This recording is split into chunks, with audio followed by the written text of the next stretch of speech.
সম্মানিত দর্শক এবং শ্রোতাবৃন্দ, আমি যশোরী আপনাদের সকলকে জানাই সালামুন আলাইকুম। রবের শান্তির রাজ্যে আপনি আমি যদি চাই যে মনের প্রশান্তি আমাদের অর্জন হোক, হাসিল হোক, তাহলে আপনাকে আমাকে সৎকর্ম করতে হবে। সৎকর্ম নিয়ে ডিটেলস আল্লাহ তাআলা 2 নম্বর সূরা আল বাকারার 177 আয়াতে বলে দিয়েছেন, লাইসাল বিররা আন তুওয়াল্লু উজুহাকুম কিবালাল মাশরিকি ওয়াল মাগরিব ওয়ালাকিন্নাল বিররা মান আমানা বিল্লাহি ওয়াল মালাইকাতি ওয়াল কিতাবি ওয়ান নাবিয়্যিন।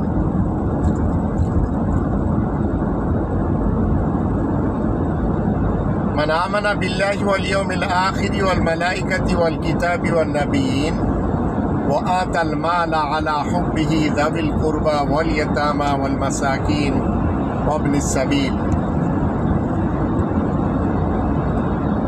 والسائلين وفي الرقاب وأقام الصلاة وآتى الزكاة والموفون بعهدهم إذا عاهدوا والصابرين في البأساء والضراء وحين البأس أولئك الذين صدقوا وأولئك هم المتقون।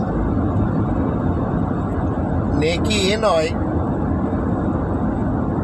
যে তোমরা তোমাদের ডাইরেকশনকে ইস্টার্ন অথবা ওয়েস্টার্নের কালচারের দিকে করে নেবে, পূর্ব দিকবর্তী কিংবা পাশ্চাত্য দেশকে আইডিয়াল বানানোতে কোনো পুণ্যের কাজ হবে না, নেকির কাজ হবে না। কিন্তু নেকির কাজ হলো যে আল্লাহকে বিশ্বাস করবে, ফেরেশতাদেরকে বিশ্বাস করবে, পরকালকে বিশ্বাস করবে, আর একটি লিখিত কিতাবকে বিশ্বাস করবে এবং 19 জন নবীদেরকে মেনে চলবে, ইক্তেদা করবে। আর আল্লাহ তাআলার প্রেমে মাল দৌলত খরচ করবে,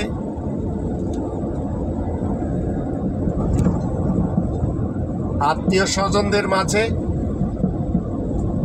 এতিমদের মাঝে, মিসকিনদের মাঝে এবং কোরআনের সন্ধানী যারা তাদের মাঝে। আর সালাত কায়েম করবে এবং যাকাত প্রদান করবে।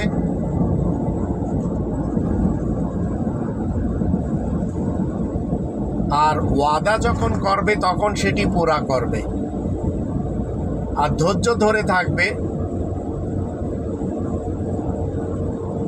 সংগ্রামের সময়, অভাব অনটনের সময় এইসব কাজ যারা করবে, দুঃখ দুর্দশার সময়, তো এরা হবে সত্যবাদী এবং এরা হবে মুত্তাকিন। তো এর ভিতরে এই কাজগুলি যখন আপনি আমি করব, তাহলে আপনি আমি মনের প্রশান্তি অর্জন করতে পারব। 13 নম্বর সূরা আর-রাদ এর 28 নম্বর আয়াতে বলা হচ্ছে, আলা বিযিকরিল্লাহি তাতমাইন্নুল কুলুব।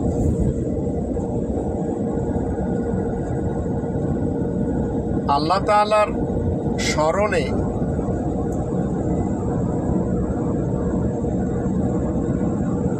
মন শান্ত হয়। তো আল্লাহ তাআলার স্মরণের ভিতরে একটি বিশেষ কাজ হচ্ছে, যখন আমরা 20 নম্বর সূরা তাহা এর 14 নম্বর আয়াতে দেখি, ওয়া নাখতারতুকা ফাসতামি' লিমা ইউহা ইন্নানি আনাল্লাহ লা ইলাহা ইল্লা আনা ফা'বুদনি ওয়া আকিমিস সালাতা লিযিকরি। সালাত কায়েম করতে হবে আমার শরণার্থে, এটি একক আল্লাহ তিনি বলছেন। তো আমরা যদি হৃদয়ের শান্তি চাই, মনের প্রশান্তি চাই, তাহলে আমাদেরকে কি করতে হবে? সালাত কায়েম করতে হবে। রব্বানি বিধান যদি আপনি আমি না মানি, তাহলে কখনো আমরা শান্তি পাব না। আপনি ইল্লাল্লাহ জিকির করেন, তাতে শান্তি নেই। আপনি সুন্নত পড়েন, তাতে শান্তি নেই। আপনি মাযহাব, মাসলাক, ফিরকা মানেন, তাতে শান্তি নেই। আপনি পার্টি কিংবা পার্টি নেতাদের খাদেম হয়ে বা পীরদের মুরিদ হয়ে জীবন কাটান, তাতে শান্তি নেই। শান্তি হলো আপনি কতটুকু নিজের ব্যক্তি জীবনে আয়াতে রব্বানি মোতাবেক চললেন। আয়াতে রব্বানি মোতাবেক যখন চলতে পারবেন তখন আপনি শান্তি পাবেন, আদার দেন আপনার শান্তি নেই।